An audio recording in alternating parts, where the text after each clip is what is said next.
Hello guys, welcome to my YouTube channel. चलिए कुछ और एग्जाम्पल करते हैं क्लोज टेस्ट की।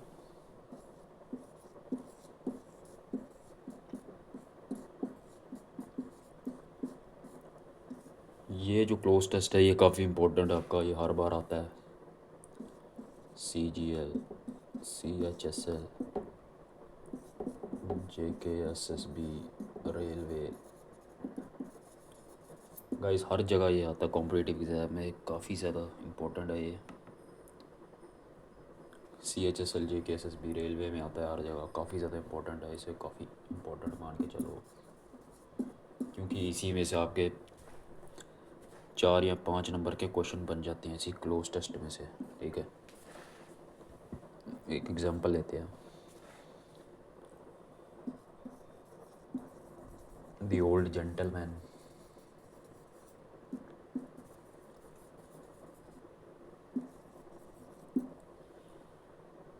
The old gentleman turned out to be a very good।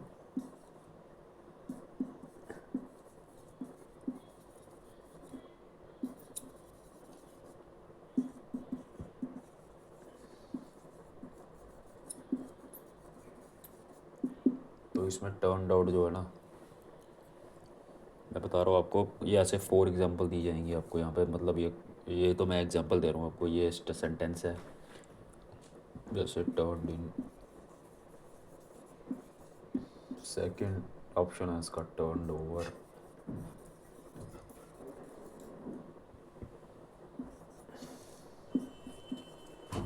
Third है टर्नड आउट, और फोर्थ है इसका टर्नड अप। अब इसमें जो सही है वो है turned out. The old gentleman turned out to be a very good friend of my father. जो एक बुज़ुर्ग था आदमी, वो मेरे पापा का दोस्त निकला, बहुत अच्छा दोस्त निकला। टर्न आउट मतलब कि निकलना, तो टर्न आउट मतलब है निकलना। तो यही है सही वर्ड जो कि यहाँ पे क्लोज टेस्ट में फिट होता है। आई होप आपको ये क्लियर होगा। ठीक है, तो टर्न आउट हमारा सही ऑप्शन है। अभी दूसरा देखते हैं कुछ, इसमें आपको जवाब देना कि क्या आएगा इसमें। ठीक है,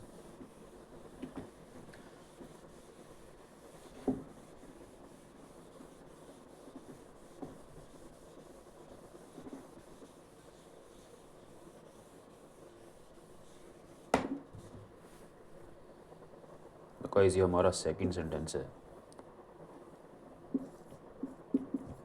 it's a dash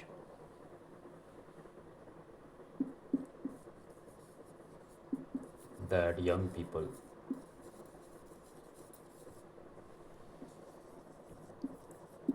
are inspired by celebrities.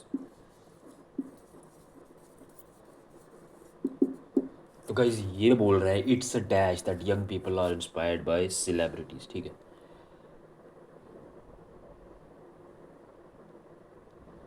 तो क्या आएगा इसमें? पहला है हमारे पास लाई, दूसरा है हमारे पास मिथ, MYTH, थर्ड है हमारे पास अपना ब्लफ, BLUFF, और फोर्थ ऑप्शन है हमारा मिस्टेक।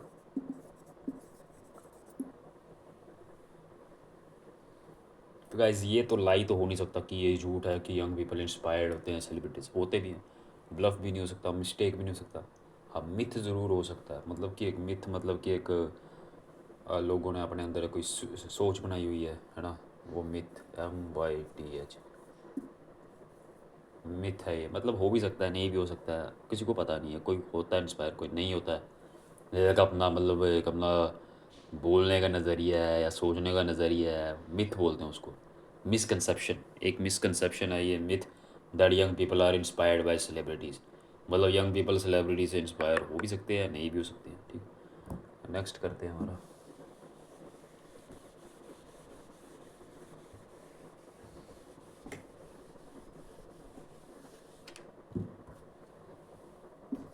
जो हमारा थर्ड स्टेटमेंट वो है, हैड आई सेव्ड मनी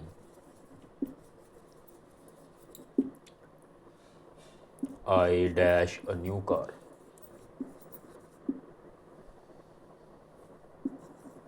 पहला है विल परचेज सेकंड है हमारा वुड परचेज।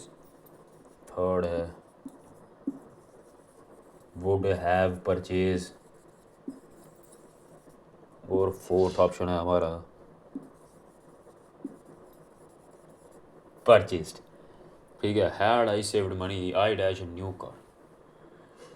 ठीक है, ये बात कर रहा है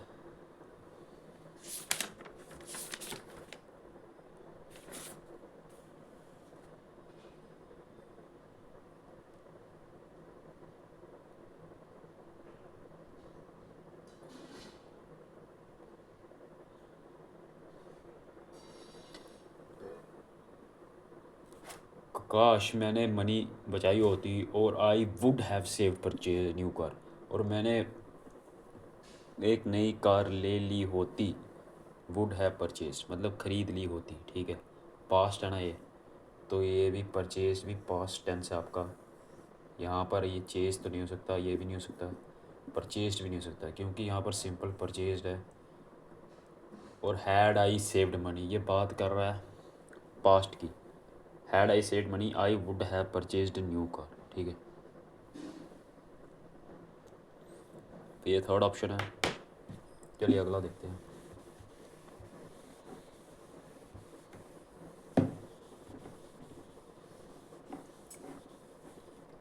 तो जो हमारे पास फोर्थ सेंटेंस है वो है he decided to dash for his matric exam in order to get high score. ठीक है, इसके पहला ऑप्शन है यहाँ पर रीडू, सेकंड है रीअपियर, थर्ड है हमारा रीराइट, या फिर फोर्थ ऑप्शन है हमारा रीमेक। ठीक है, इसमें क्या आएगा? He decided to dash for his matric exam in order to get higher score. मतलब कि हायर स्कोर लेना चाहता है तो फिर उसने क्या करना पड़ेगा, उसको रीअपियर करना पड़ेगा। एग्ज़ाम के लिए हमेशा रीअपियर वर्ड यूज़ होता है। ठीक है, जैसे मतलब कि अगर किसी की कोई सप्ली आ जाती है या किसी का कोई सब्जेक्ट रह जाता है, वो प्राइवेट हो जाता है, तो वो फिर से एग्ज़ाम में अपीयर होता है, उसका मतलब वो रीअपियर हो रहा है। He is repairing in his exam once more in order to clear his remaining subject. ठीक है, वो जो उसका सब्जेक्ट रह गया है उसे क्लियर करने के लिए उसे एक बार फिर से एग्ज़ाम में रीअपियर होना पड़ेगा, तो इसलिए रीअपियर ही सही है। ठीक है, fourth, he decided to reappear for his matric exam in order to get high score. ठीक है, अब नेक्स्ट करते हैं फिफ्थ एग्जाम्पल हमारी। मैं बता रहा हूँ ये काफ़ी ज़्यादा इंपॉर्टेंट है आपका CGL और CHSL के लिए, क्योंकि बार क्लोज टेस्ट बहुत बार पूछा जा चुका है और ये काफ़ी ज़्यादा इंपॉर्टेंट रहता है। 7 से 8 नंबर आपके क्लोज टेस्ट ही बना लेते हैं। मैं सही बात बता रहा हूँ, मैंने खुद CGL के एग्ज़ाम दिया है और वहाँ पर इसकी वेटेज काफ़ी ज़्यादा रहती है। CHSL में, JKSSB में, रेलवे में, कहीं पर भी कोई भी स्टेट लेवल का एग्ज़ाम लोगे ना, वहाँ पर यहाँ पर इसका क्लोज टेस्ट का कोई ना कोई क्वेश्चन आया ही होता है। ठीक है, फिफ्थ करते हैं हमारा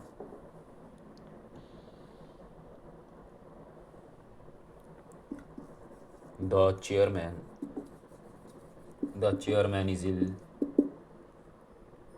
and we will have to dash the meeting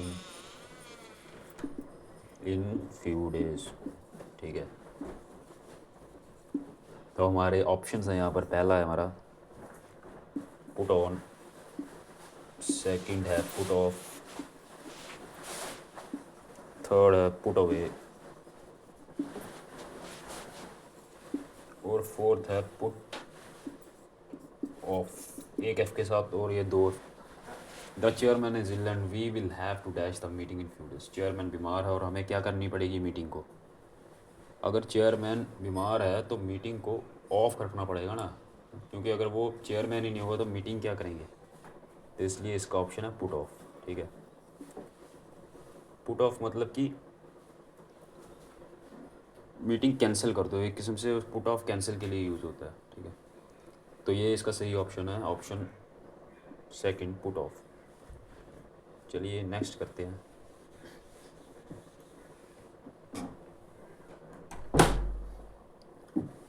तो हमारा 6th सेंटेंस अब आने वाला है।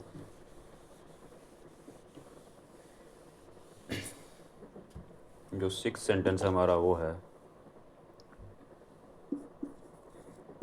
he told me that he dash the movie। उसने मुझे बताया कि ही डैश द मूवी। पहला ऑप्शन है हमारा यहाँ पर is finished,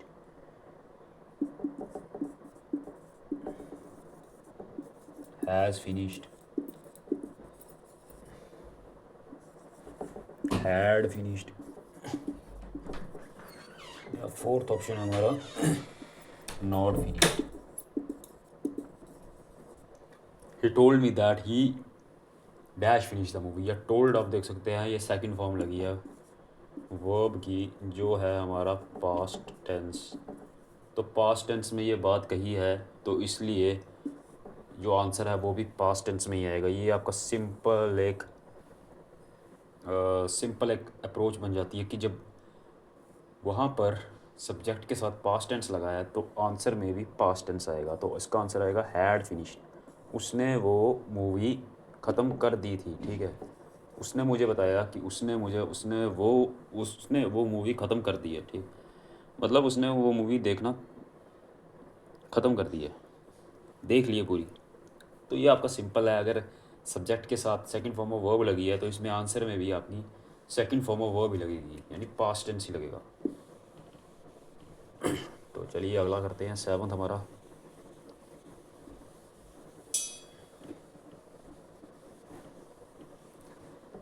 guys, cloze test को मास्टर करने का एक ही तरीका है कि जितने भी आप सेंटेंस देखते हैं बुक्स में, अगर आप इंटरनेट पे सर्च करते हैं या कहीं और सर्च करते हैं, या मतलब मॉक टेस्ट ज़्यादा से ज़्यादा लगाओ। इसके जितने ज़्यादा मॉक टेस्ट लगाओगे ना आप, उतनी ज़्यादा क्लैरिटी माइंड में बन जाएगी, और ज़्यादा से ज़्यादा इसे सॉल्व करने की कोशिश करो। और क्लोज टेस्ट लगाओ, नए नए क्लोज टेस्ट देखो, ग्रामर की बुक खरीदो, अलग अलग ग्रामर की बुक, डिक्शनरी रोज़ पढ़ो। तो ये सारी इसकी अप्रोच बनती है इसे सॉल्व करने की, ठीक है। अली 8th एग्जाम्पल है हमारी, I do my work dash carefully to make mistakes. यहाँ पे लिखा I do my work dash carefully to make mistake. इसके ऑप्शन देख लेते हैं। सो वेरी, टू, या फिर फोर्थ है मोर, ठीक है।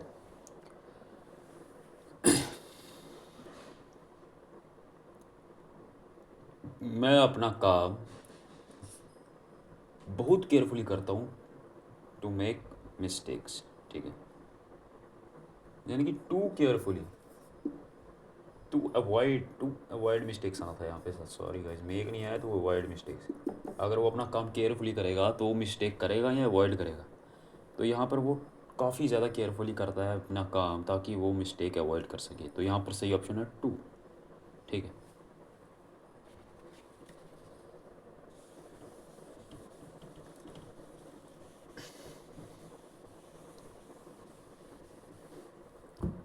चलिए हमारा 9th है हमारा,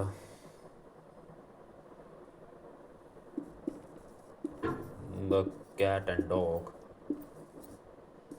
and dog have a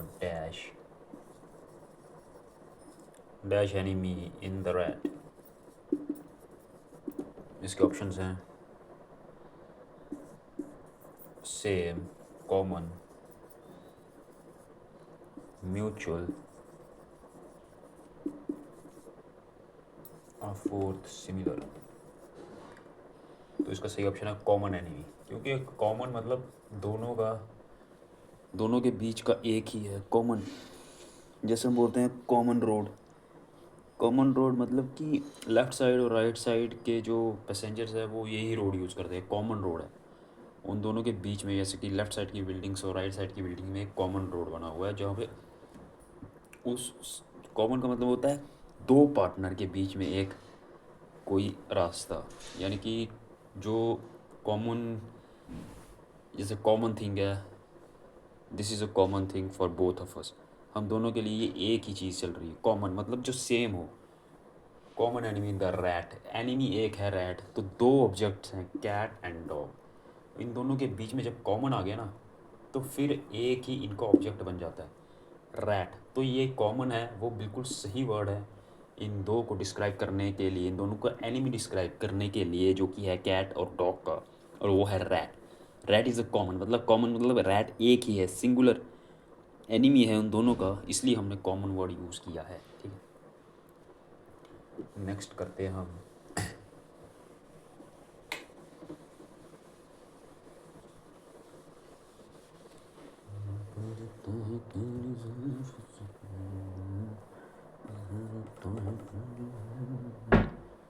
He is very good.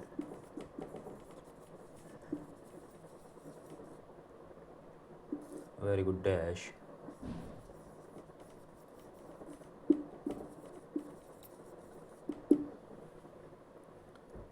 He is very good dash making stories. पहला है in, दूसरा है at, तीसरा है हमारे पास for, और चौथा है about। ठीक है, अब यहाँ पे लिखा है he is very good dash making stories, तो इसका ऑप्शन है एट मेकिंग स्टोरीज। वो स्टोरीज बनाने की तरफ बहुत ही ज़्यादा अच्छा है। ठीक है, is very good at making stories. In making stories नहीं आएगा, फॉर नहीं आएगा, अबाउट नहीं आएगा, एट मेकिंग स्टोरीज आएगा। ठीक है, क्योंकि इशारा कहाँ पर हो रहा है, स्टोरीज़ की तरफ इशारा हो रहा है ना। वो किस में गुड है, स्टोरीज़ बनाने में गुड है, तो एट मेकिंग स्टोरीज है ना, इसलिए इशारा एट स्टोरीज की तरफ हो रहा है, तो एट यूज़ होता है। एट होता है मतलब कि इशारा करने के लिए, एक इशारा होता है at that thing, eight restaurant, मतलब इशारा करते हैं ना, he is eight restaurant, he is at the market. इशारा या फिर एक डिनोट करने के लिए, डिस्क्राइब करने के लिए किसी को। ठीक है, ये चीज़ यूज़ होती है, एट इसलिए यूज़ होता है। अभी 21 करते हैं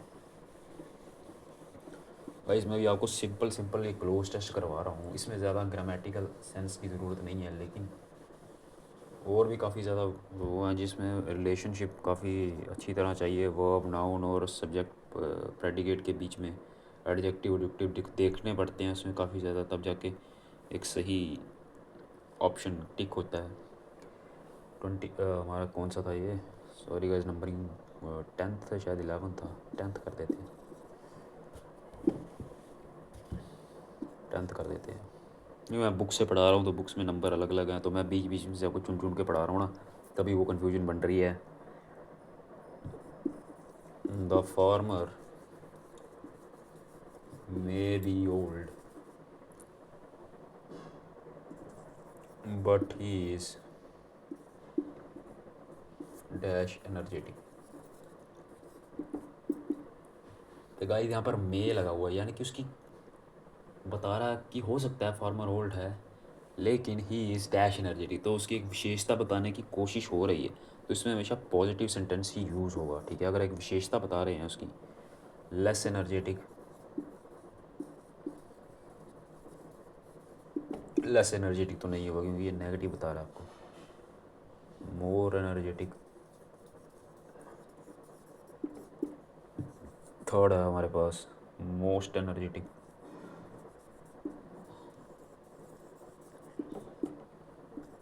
और फोर्थ हमारे पास एनर्जेटिक।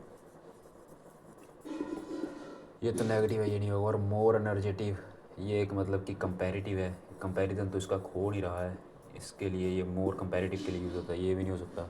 मोस्ट एनर्जेटिक, ये सुपरलेटिव फॉर्म आ गई इसकी, superlative form of an adjective, ये भी नहीं यूज़ होता क्योंकि यहाँ पर इसको कंपेयर ही नहीं किया गया किसी। मोस्ट होता है एक ऑल के लिए, most energetic of the all अगर लिखा होता है यहाँ पर ऑफ द ऑल, फिर हम मोस्ट लगाते।